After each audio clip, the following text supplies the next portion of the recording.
Waalaikumsalam warahmatullahi wabarakatuh. Selamat pagi menjelang siang pada teman-teman yang sedang berbahagia.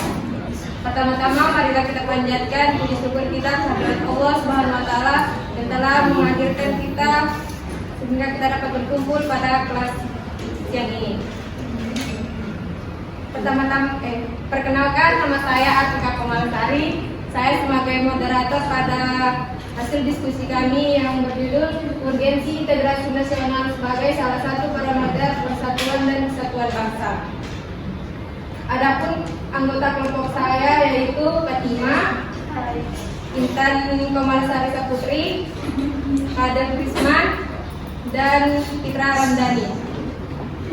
Baik teman-teman, langsung saja kita mulai ke sesi yang pertama yaitu membaca basmalah. Bismillahirrahmanirrahim.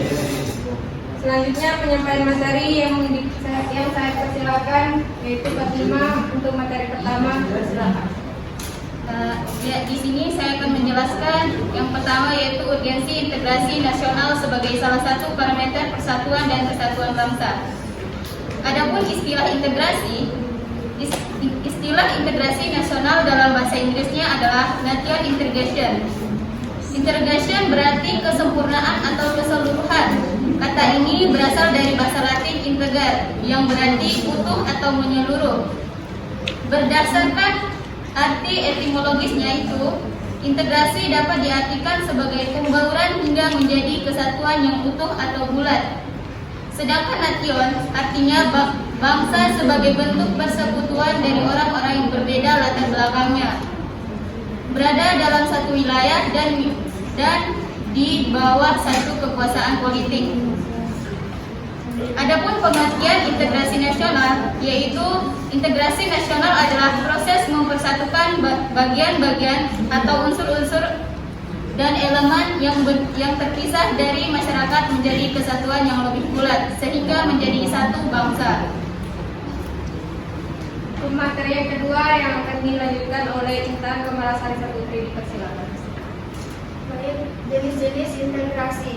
1. Integrasi politik. Dalam tataran integrasi politik terdapat dimensi vertikal dan horizontal, di mana yang bersifat vertikal menyangkut hubungan elit dan massa, baik antara elit politik dengan massa pengikut atau antara penguasa dan rakyat guna menjembatani celah perbedaan dalam rangka pengembangan proses politik yang partisipatif.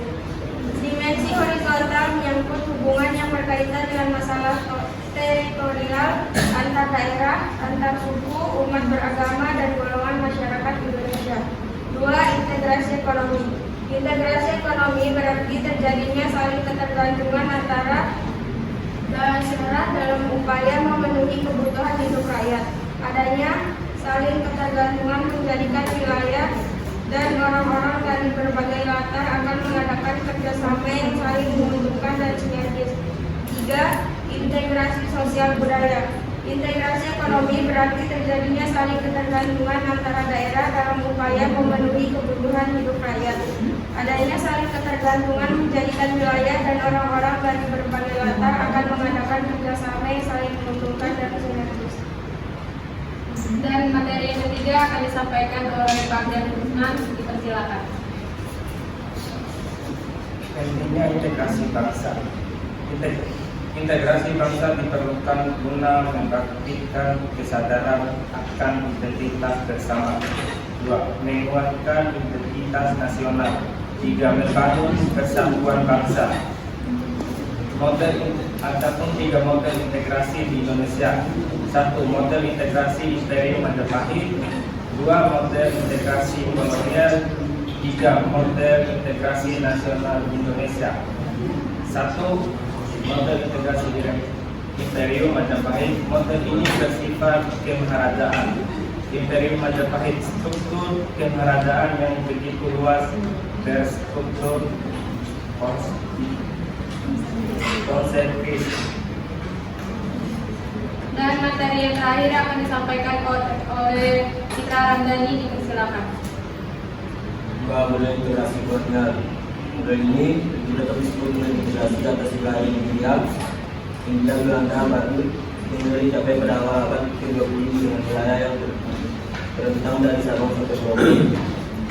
3. Implementasi nasional di Indonesia. Model ini merupakan proses berintegrasinya bangsa Indonesia dan bernegara pada tahun 1945.